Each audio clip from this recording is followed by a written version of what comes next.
Hi, Laleh, welcome. I am so excited being with you. Merhaba Laleh, hoş geldin. Seninle burada olmaktan çok mutluyum, çok heyecanlıyım. So, what shall we talk about today? Well, first, can I just thank you? I'm so excited about this incredible TV you've created and all the ways you're sharing it with the world.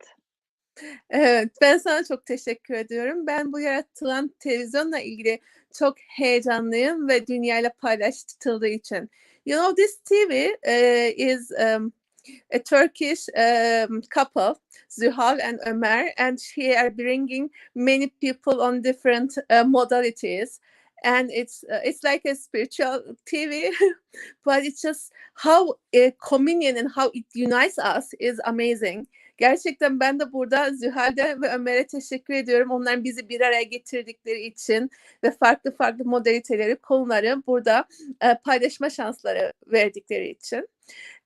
So, how many years you have been with Access Consciousness? What was your journey? And you are also teacher, facilitator of so many specialties. So, senin burada Access'teki yolculuğun neydi ve sen pek çok özel alanın da eğitmenisin. Bize neler söylemek istersin?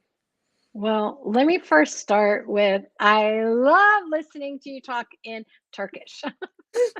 Öncelikle şunu söylemek istiyorum. Senin Türkçe konuşmanı dinlemeye bayılıyorum. And I love your listening to you speaking Farsi, you know.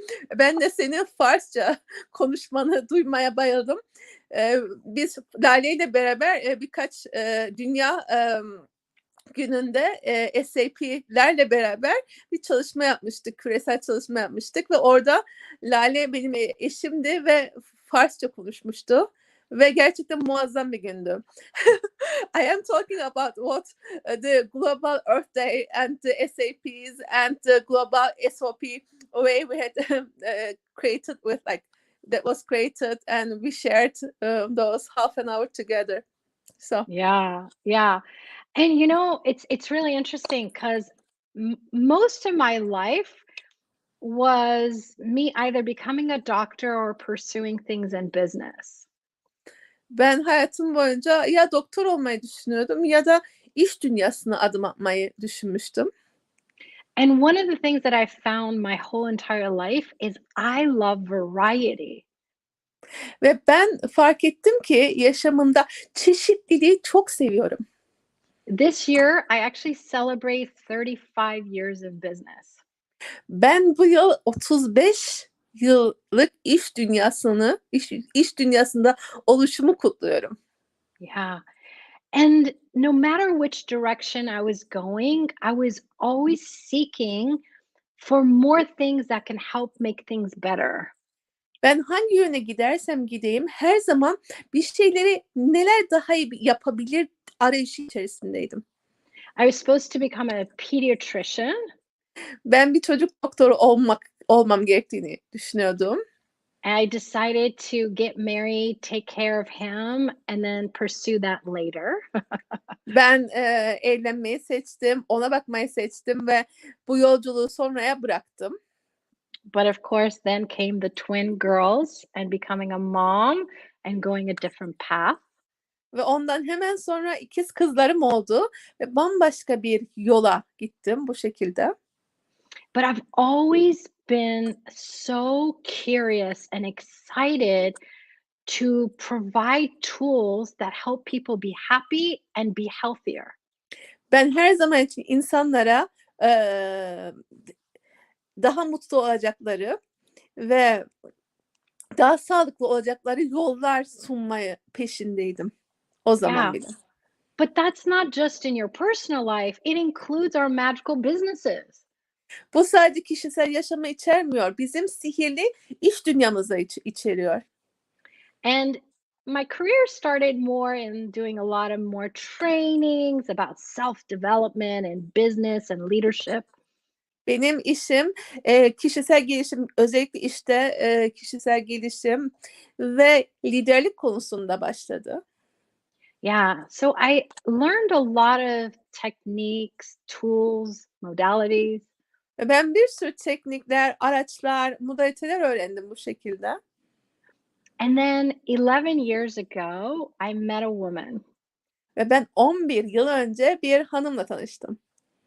We met at a program called Quantum Touch. Kuantum Dokunuşu ismindeki bir programda bir araya geldik. Yeah.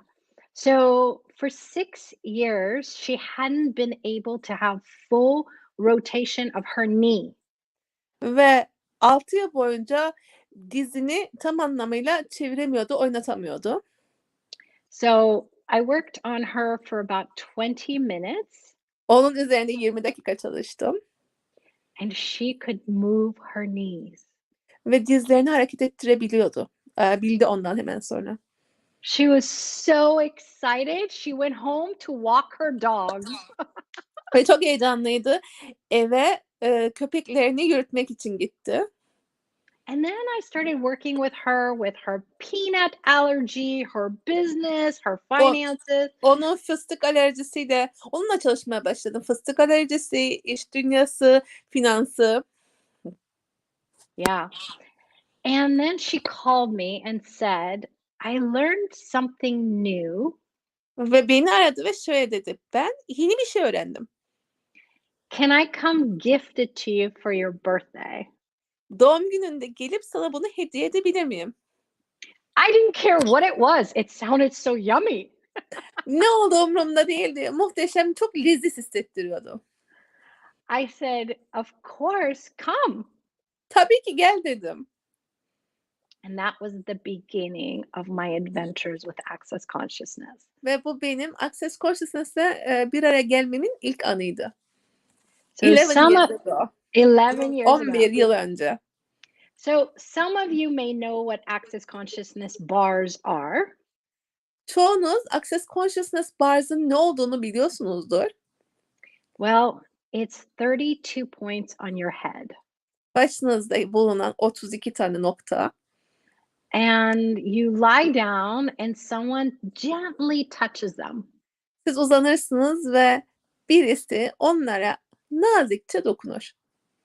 At the worst, you feel like you had a great massage and they only touched your head. Başınıza dokundukları halde yalnızca en kötüsü iyi bir masaj almış gibi hissedersiniz. But at the best, Fakat bunun en iyisi it opens blockages, things that are not blokajları working, açar. Sizin için işe yaramayan şeyleri dönüştürür. to start to choose something different for your life and living. Ve yaşamınız için artık daha farklı bir şeyleri seçebilmeye başlarsınız. The minute she put her hands on my head, Başıma elini koyduğu anda I said, I don't know what this is, but I have to tell the whole world about it. bunun ne olduğunu bilmiyorum ama bütün dünyaya bundan bahsetmeliyim dedim. And I've been traveling around the world telling everyone about it. Ve 11 yıldır dünyanın etrafında dolaşıp insanlara bundan bahsediyorum. But what I found is that's one of the many gifts of Access Consciousness. Fakat ben zaman içerisinde bunun Access'in hediyelerinden yalnızca bir tanesi olduğunu fark ettim. And I started to learn the tools for business, Ve ben işle ilgili araçları öğrenmeye başladım. the tools for having your voice and sharing it with the world. Sese sahip olmayı ve sesinizi dünyayla paylaşmanın araçlarını öğrenmeye başladım. We have a program for conscious horse, conscious rider. Ve aynı zamanda bizlerin bilinçli binici ve bilinçli at isminde bir programımız var. I never knew how much I love horses. Atları ne kadar sevdiğimi ben bilmiyordum. They invite us to let go the lies and be the true self that we are. Yalanlarımızı serbest bırakıp olduğumuz gerçek biz olmaya nasıl da bizi davet ediyorlar. Now there's many, many other specialties for kids, for you and your life, so many different ones. Pek çok spesiyete var çocuklar için, sizin yaşamlarınız için. And being you changing the world, we can also mention that of course.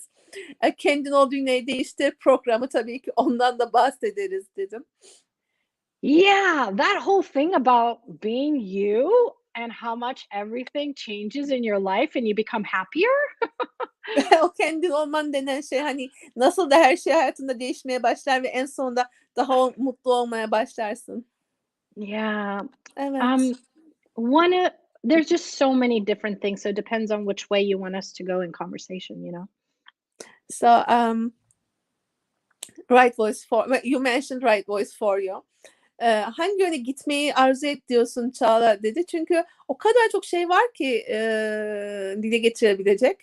Ben de aslında az önce söylediği, ilk söylemeye başladığı noktaya döneyim dedim. Sizin için doğru ses, sınıf eğitmeni aynı zamanda Laleh. And then you had mentioned like conscious vagina. When you said like right voice for you. We didn't mention conscious vagina yet. Sen dedim bilinçli vajinadan bahsettiğin noktaya gelelim. Biz daha onu bahsetmeye başlamadık. But it's like I remember when we were talking about right voice for you, you were telling me how conscious vagina classes was born. There are so many things to mention today, but I just wanted to talk about them like couple of minutes maybe.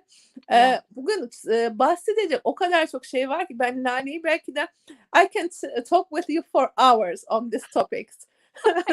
Ben seninle bu konularda saatlerce konuşabilirim.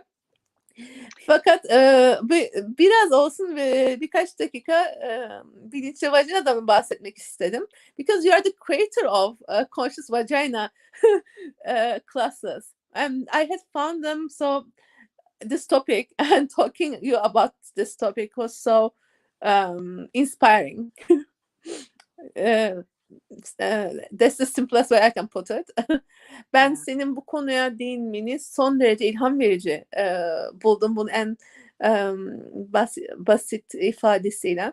So can you talk about how that program was born? Bunun nasıl doğduğunu, when did it born, and ne zaman doğdu, nasıl doğdu, bununla ilgili neler yaptın, and do you have any coming up classes on that topic since we are talking about it? Ve yaklaşan bununla ilgili başka sınıfların var mı? Bu arada arkadaşlar biz daha önce Lale ile konuşmamıştık konunun nereye gideceğine dair ama ben sormadan edemedim. I am telling them that we hadn't talked about which way to go before, but I couldn't stop myself talking about this. Yeah, definitely. Well, Kesinlikle. one of the gifts of Access Consciousness is that it has a lot of tools that you can also create your own specialty with. Access Consciousness'ın en büyük hediyelerinden bir tanesi o kadar çok araç var ki Access'te siz kendi özel ilgi programınızı kendiniz yaratabilirsiniz. And I've created many, but two of them are Leaders of Tomorrow and Conscious Vagina. Ben bir sürüsünü yarattım ama 2 tanesi benim için çok kıymetli. Geleceğin liderleri. I love that. We should talk about this. Leaders of Future. Geleceğin liderleri. Ben buna bayıldım. Buna konuşmalıyız. İkincisi de bilinçli vajina. And what were the others name? Just their name is so appealing to me. Yeah. İsimleri bile çok çekici. One of them was called Creating Wealth with the Least Effort. Bir tanesinin ismi en az çabayla zenginlik yaratmaktı. Yeah. So there's so many, you know. Onlar One is çok fazla. questions and power. There's just so many of them. Bir tanesi güçlendiren sorular. Yeah. I love talking about questions, and it's also part of Access. And most people, the first thing they come to their minds when we say Access, like the questions. Access'in gerçekten sorularını da çok seviyorum. Access Consciousness dendiğinde sorular akla gelen ilk şeylerden bir tanesi aslında. Yeah. You know, it's interesting because right voice for you is for everybody. Çok ilginç çünkü sizin için doğru ses aslında herkes içindir. It has no prerequisites. Hiçbir ön koşul yoktur. And different kinds of people get attracted to come. Ve farklı kişiler gelmek için çekim duyarlar. It really is about empowering you to be more of you. Aslında bu program sizi kendiniz olmaya dair güçlendirmekle ilgilidir. But not the image you think you are, Ama olduğunuz imajla ilgili değildir. who you truly are. Gerçekte siz kimsiniz? Bununla ilgilidir. And sharing that voice with the world. Ve olduğunuz o sesi dünyayla paylaşmanızla. Now, that world can be your world at home, at work, or the greater world. Bu sizin evdeki dünyanız olabilir, işteki siz olabilir ya da çok daha büyük bir dünya olabilir. You know, some people come because they're really shy and they want to have the ability to talk with ease.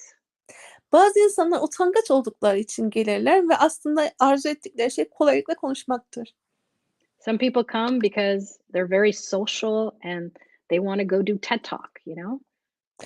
Bazıları gelirler çünkü onlar sosyaldirler ve TED konuşmalarına katılmak istiyorlardır. Some people come because they want to be able to talk to their children, their lover, or even their boss and ask for a raise. Ve bazıları gelirler çocuklarına, sevgilerine, hatta patronlarına daha yüksek bir maaş talep etmeye dair nasıl konuşacaklarını öğrenmeyi arzu ediyorlardır. Some come to become better entertainers and singers. Bazıları daha iyi eğlendirici veya şarkıcı olmak için gelirler. So, and many, many more reasons. Ve bir sürü nedenle katılırlar.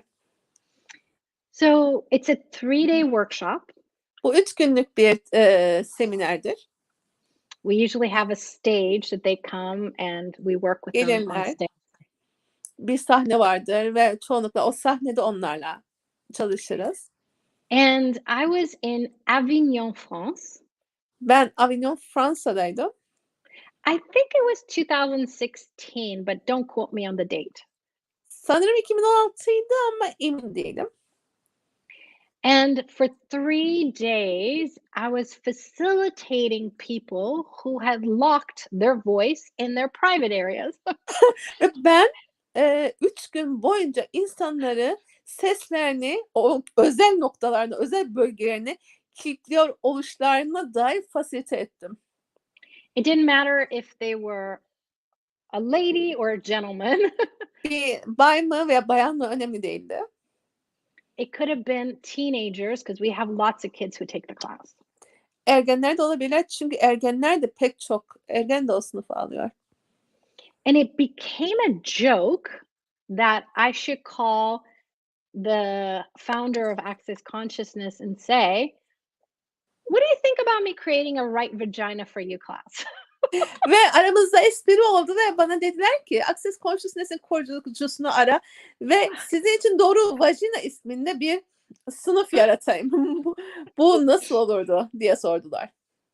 Now, for a couple of months during my private sessions with people in classes, the whole sexual organ conversation kept coming up more and more and more. Ve yaptığım sınıflarda ve yaptığım özel seanslarda o seksüel konu tekrar defaatle geldi. But it wasn't just about copulation, it was about the judgments that we lock into our bodies. Aslında bu çiftleşmeyle ilgili değildi. Bu aslında bedenimize kilitlediğimiz yargılarla ilgiliydi. Yeah. And I saw Gary Douglas, the founder of Access. Ve ben Access'in kurucusu Gary Douglas'ı gördüm. We were in Costa Rica. Biz Costa Rica'daydık. And I said, "Gary, I have to ask you a question." Gary, sana bir soru sormam gerekiyor diye sordum. I keep getting so many topics about the vagina. Can I create something that's about a conversation about vaginas? Ben o kadar çok vajina konusuyla karşılaşıyorum ki ben vajinaya dair bir sınıf yaratabilir miyim? Gary doesn't think. Geri düşünmez. When you talk, he asks the energies of the future to let him know if it's gonna work or not work. O geleceğin enerjilerini seni dinlerken o geleceğin moleküllerini konuşur ve geleceğin moleküllerine bakarken söylediğin şeyin işe yarayıp yaramayacağını sorar. So he's always looking at, is this gonna create greater or not? Onun her zaman sorusu şudur: bu daha fazla yaratacak mı yoksa yaratmayacak mı? And immediately he said, yes, go do it. Ve geri derhal git yap dedi. Now, I know Gary. Ben Gary'i biliyorum. He would never say yes if I was gonna create separation between men and women. Biliyorum ki kadın ve erkek arasında ayrım yaratacak bir şey yapıyor olsaydım o asla evet demeyecekti. This class is not about men against women. Bu sınıf kadınların erkeklere karşı olmasına dair bir şey değildir. It's not about women against men. Ya da erkeklerin kadınlara karşı olmasına dair bir şey değildir. It's the exploration of letting go the judgments we have about our bodies. Bu bedenlerimizdeki yargıyı serbest bırakmakla ilgili bir keşiftir. There's so many points of views. There's Ne kadar çok so bakış açısı var. yeah, there's so many taboos about bodies and especially Bedenlerle ilgili tabularımız var. especially about female parts and male parts, you know? Özellikle kadın bölgelerimiz ve erkek bölgelerimiz.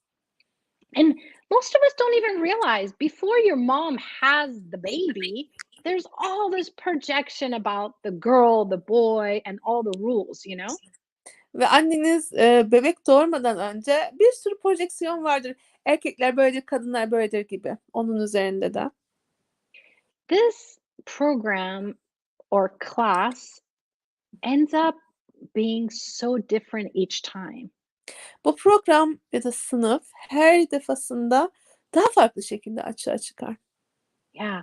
The people who come to the class and their Bu, questions bu sınıfa gelenlerin getirdikleri sorular really guides which direction we go.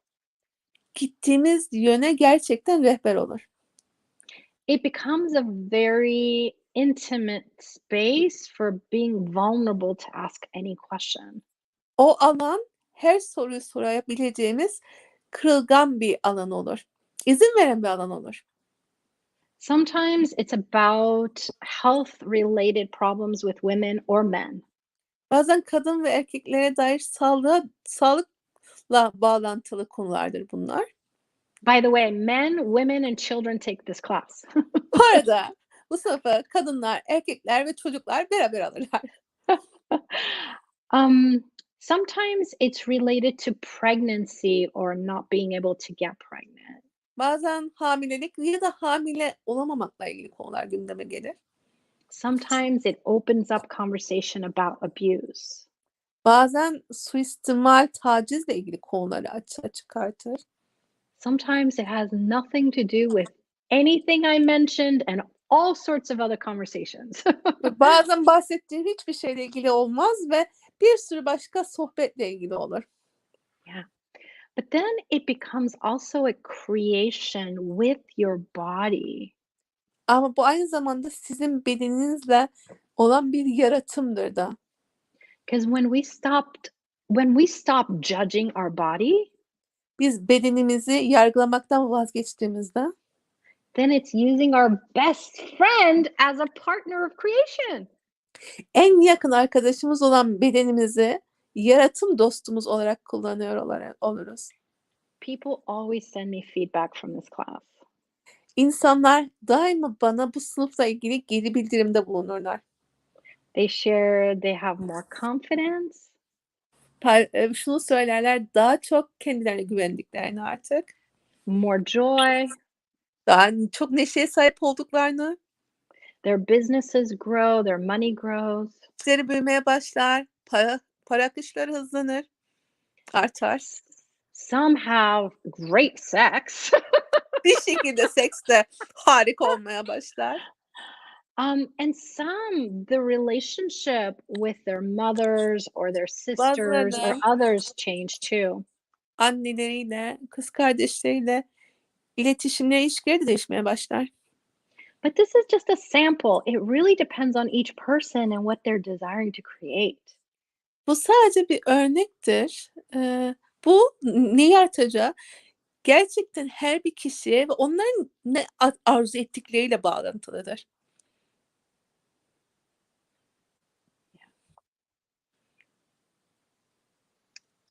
So, what else would you like to know? Başka neyi bilmeyi arzu ediyorsun? It's amazing listening to you. Seni dinlemek gerçekten muhteşem. Do you notice when we started to talk about conscious vagina, how much more space became available? Fark ettin mi? Biz bilinçli vajinadan bahsetmeye başladığımızda ne kadar çok alan açıldı, bilinç alanı açıldı. And I invite everyone watching, did your bodies relax? Ve izleyen herkesi davet ediyorum. Sahi bedenleriniz rahatladı mı? What are you noticing that your body is sharing with you about it? Siz bedenlerinizin sizlerle neyi paylaşıyor olduğunu fark ediyorsunuz. What do you all know about conscious vagina you've never considered before? Daha önce hiç dikkate almadığınız bilinçli vajinaya dair sizler neyi biliyorsunuz? It's not about me and it's not about defining it because each of us will experience it differently. Bu benimle ya da bunun bir tanımıyla ilgili değil. Çünkü her birimiz bunu daha farklı şekilde deneyimleyeceğiz. So it's about the exploration of a different possibility. Bu her zaman daha farklı bir olasılığın keşfedilmesiyle ilgilidir. The possibility called you. Oh, Sizden o olasılığın keşfedilmesiyle ilgilidir. yeah. And who knows? Maybe next year or the year after, we can even have a facilitator training for it. Kim bilir belki bir sonraki sene ya da daha sonraki sene bununla ilgili bir kolaylaştırıcı eğitimi açabilirim. Wahoo! What would that create? Bu ne yaratırdı? Mhm. Like, can you also talk about SOP? Like symphony of possibilities. And maybe acoustic wavelengths. Biraz olasılıklar senfonisinden ve akustik dalgadan bahsedelim mi? Yeah. You know, in this lifetime, I always thought my head was one of the most powerful things in the world. Ben bu yaşamda beynimin en güçlü şeylerden bir tanesi olduğunu düşünüyordum. But when I look at when the miracles would happen or the changes, it's when I used to trust my gut instinct. Ama gerçekten mucizenin açığa çıkmasına baktığımda içimdeki o iç bilişin, o gut instinct dediğimiz şeyin de daha fazla yarattığını fark ettim. But later I realized it was my awareness. Ve daha sonra aslında bunun farkındalığım olduğunu fark ettim. Symphony of Possibilities is a specialty class in Access Consciousness. Olasılıklar senfonisi Access Consciousness'te bir sınıftır. And now Sınıflardan we birisi. have different things like the intro to the symphony. Şimdi bizim SOP'ye tanıtımımız var. Yes. The opening of the symphony. Açılışımız var. SOP'nin açılışı. We have with Dr. Dane Symphony of Possibility classes. Doktor Dane'le beraber olasılıklar senfonisi sınıflarımız var. But it invites us to start to explore energies. Aslında bu bizi enerjileri keşfetmeye davet eden bir sınıftır.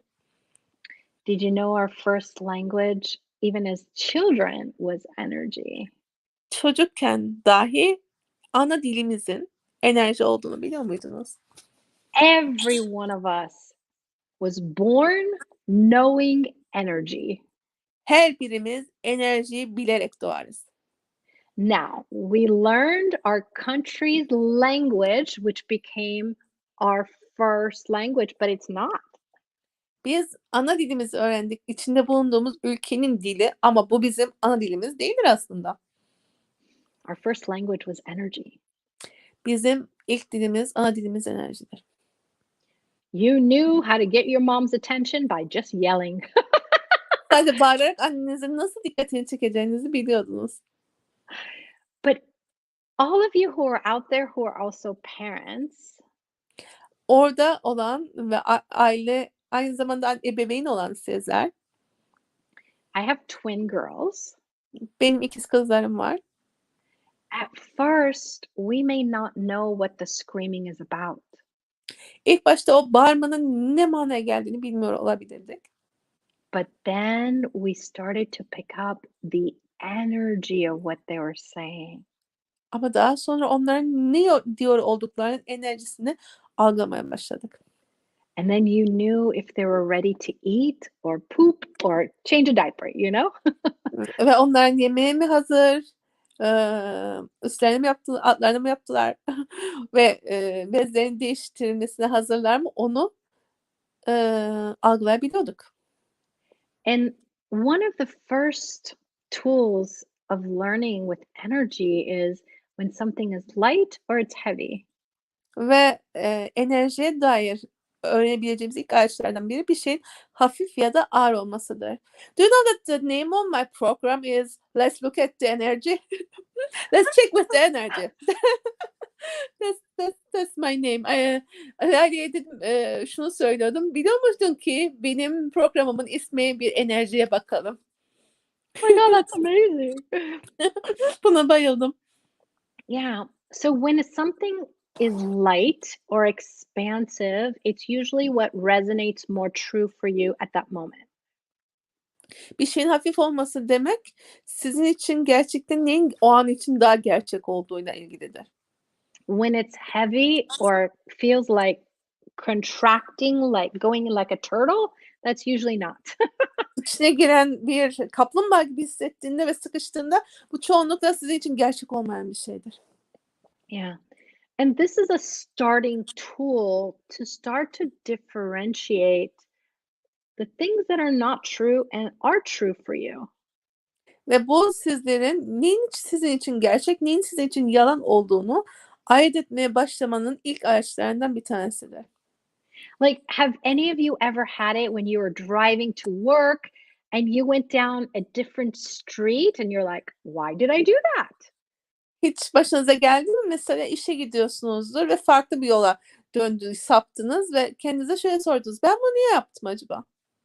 And sometimes you're like, there's more Bazen traffic here. Why am I here? ben burada daha çok trafik var. Niye buradayım dediniz. We don't realize, but the energy guides us to where we're required. Biz bunu fark etmeyiz ama enerji bizi her zaman olmamız gereken yöne doğru Yeah. So when you do go down that road and ve o there's yola traffic, gittiğiniz zaman ve orada trafik olduğunda just go 1, 2, 3. gidip oraya 1, 2, 3 yapın. It's just energy in the world that you can just utilize to change what's happening. Bu dünyada olan şeyleri dönüştürmek adına harekete geçirebileceğiniz enerjidir. And the symphony classes Ve senfoni sınıfları start to quote teach us parantez içerisinde söylüyorum. Senfoni sınıfları bizlere öğretmeye başlar. to really start to trust what we know. Neyi biliyorsak ona güvenmeye başlarız. Güvenmeyi. So to start to Düşünsenize. utilize the energies of the universe to create something different. Dünyanın, evrenin enerjilerini kullanarak daha farklı bir olasılık yaratım yapmaya başlarız o şekilde.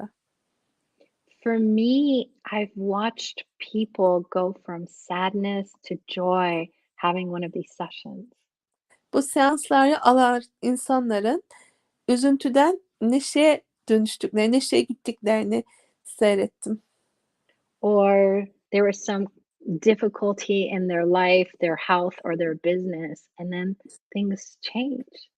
Yaşamlarında, işlerinde bir zorluk vardı ve bir şeyler bundan sonra değişti. But you don't have to have a problem to have one of these sessions. Ama bu seansları yapmak için, almak için bir soruna sahip olmanız gerekmez. That's what I love about Access. You don't need to have problem. It's not about problems. Ben Access Consciousness'a buna bayılıyorum. Probleme sahip olmanız gerekmez. Access problemle ilgili değildir. It's about possibilities. Yep. Olasılıklarla ilgilidir. To me, this is like the orchestra having that symphony of movement of energy. Benim için bu orkestranın enerji senfonisi, hareketiyle beraber olmakla ilgilidir. So, and you and I are advanced symphony practitioners, so Ve we've sen just ve been ben ileri senfoni uygulayıcılarıyız. so we've been doing it a little bit longer. Biz çoğunlukla sizden daha uzun yapıyor olabiliriz bunu. But there is no destination.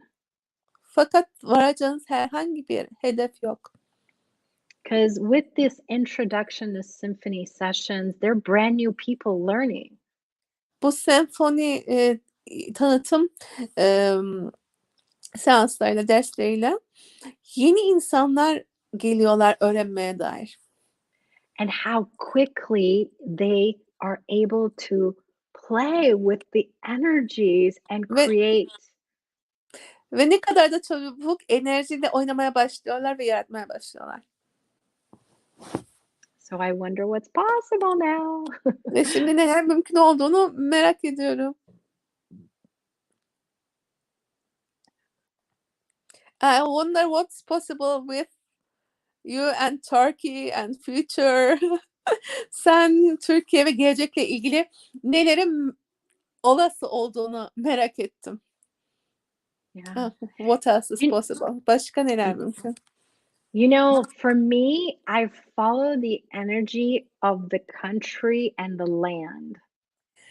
Ben ülkenin ve toprağın enerjisini izlerim. Someone will ask, Laleh, will you come to this country? Biri bana Laleh bu ülkeye gelir misin diye sorar bazen. I'm willing to go anywhere, anytime. Her zaman, her an, her yere gitmeye istekliyim. But I have to listen to the whisper of the land. Ama toprağın fısıltısını dinliyorum. Because we can always contribute energetically whether we're there or not. Biz orada olsak da olmasak da her zaman katkıda bulunabiliriz. Which is the gift of the symphony energy. Bu da aynı zamanda senfoni enerjilerinin hediyesidir. But I always let the land tell me when it's ready for me to come to a country. Ben her zaman toprağın bana kendisini fısıldamasını izlerim. Hazır olduğunda benim orada olmama dair. So Turkey, when would you like me to come? Benim gelmemi ne zaman arzu edersen o zaman. Yeah. What is possible? I wonder. I wonder. And you're also talk to the entity specialitator. Ve aynı zamanda sen entity'lerle konuşma eğitmenisin. As I talk to the entity facilitator myself, I couldn't stop myself mentioning that as well. Ben de entity'lerle konuşma eğitmeni olarak bundan bahsetmekten kendimi alıkoyamadım. What I love about that, maybe since we don't have that much time, we can talk about just entities for ages, but what I like about that, maybe what Shannon says, I am from the earth and earth is from me. And I am from spirit and spirit is from me. Benim en sevdiğim noktalardan bir tanesi entitilere dair. Çünkü aynı zamanda pek çok dünya entitesi var ve dünyaya katkı olan entiteler bunlar. Ben dünyadanım, dünyada benden. Ben ruhtanım, ruhta benden. We mentioned SOP. So with SOP, we are so ready to receive from everything that it is going to create greater possibilities and communion and future. And also, like, this is also like entities are also can be gifts as well, or knowing them, connecting with them, shifting the energy, being present with everything, every molecule that exists. So is there anything you want to say about that as well? Do you want to translate that? I already forgot what I said though. They'll tap the energy of it. That's the funny part. Kendini tercüme etmek ister misin dediler. Ben söylediklerini unuttum. Aslında SOP'de yani şöyle bir şey var arkadaşlar. Olasılıklar senfonisi enerjilerini kullanmaya başladığınızda her şeyi ve herkesi dahil etmeye başlıyorsunuz. Alanın içerisinde oluyorsunuz ve alanda da entiteler oluyor ve onlar da size katkı oluyor. Onların da hediyelerini fark ediyorsunuz veya alandan dönüş, bazen de gitmelerinin hediyelerini, bazen orada oluşların hediyelerini ve böylece herkes de her şeyin olduğu hediyeyi alıp kabul etmekle ilgili oluyor. So it becomes SOP is like being in connection and communion with everything. Olasılıklar senfonisi bizlere aslında bütün moleküllerle birlik ve bağlantıda olmayı gösteriyor. Ben buradan sen ne söylemeyi arzu edersin dedim entitilerle ilgili. So what would you like to say about this topic as well?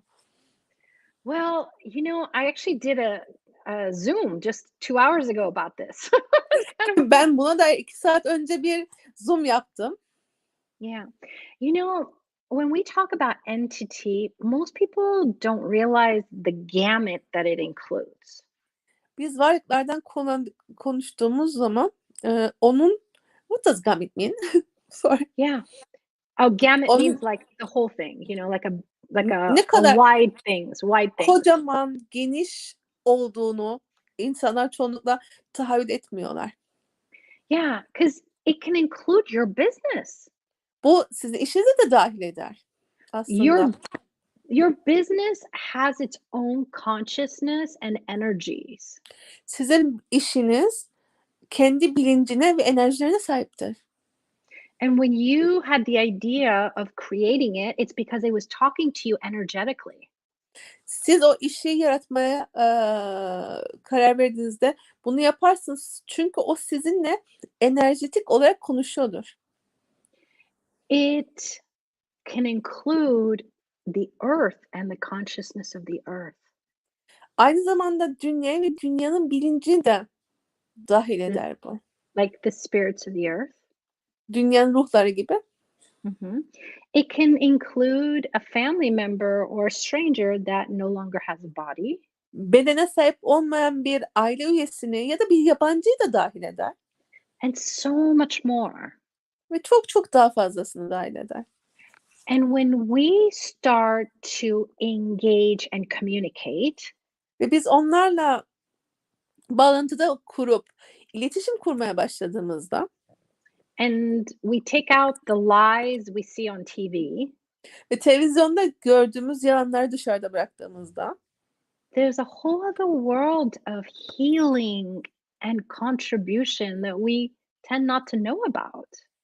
Hakkında hiçbir bilgiye sahip olmadığımız kocaman bir dünya var orada şifaya dair. Healing Yeah. and what else? Contribution. Healing, şifaya ve aynı zamanda katkıya dair kocaman bir dünya var orada. Yeah. And some of them, they're troublemakers. Bazıları gerçekten belanın tekidir. Evet. Yes. So it becomes communication, contribution. İletişim olur, katkı olur. They're coming to be set free. Bazıları sadece serbest bırakılmak için gelirler. Or they come to cooperate and create something with you. Ya da size katkıda bulunmak, sizinle beraber bir şeyler yaratmak için gelirler. I found so many people that had health problems didn't have health problems. Ben sağlık sorunu olduğunu zanneden pek çok insanın aslında sağlık sorununa sahip olmadıklarını gördüm. They just had a tremendous amount of awareness that they didn't have the tools to know how to handle. Muazzam bir farkındalığa sahipti onlar ama bununla baş edecek araçlara sahip değillerdi. And then sometimes difficulty in business or finances change when the dynamics with the entities change. Bazen entitelerle dinamikler değiştiği zaman finansal durumla ilgili sorunlar da değişmeye başlar.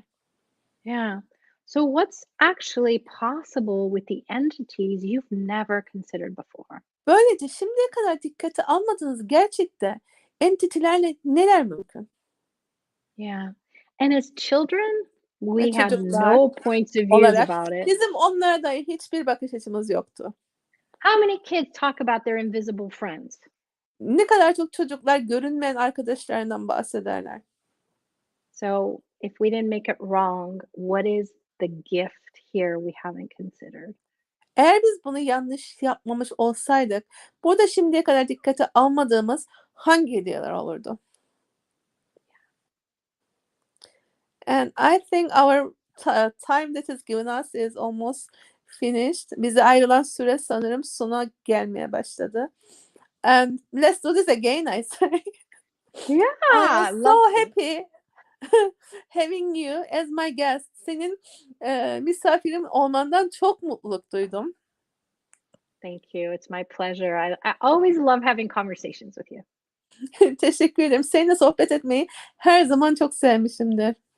Yeah. Same here. Yeah. And if people are interested and they want to learn more, they can always visit our website and learn more about what's coming up too.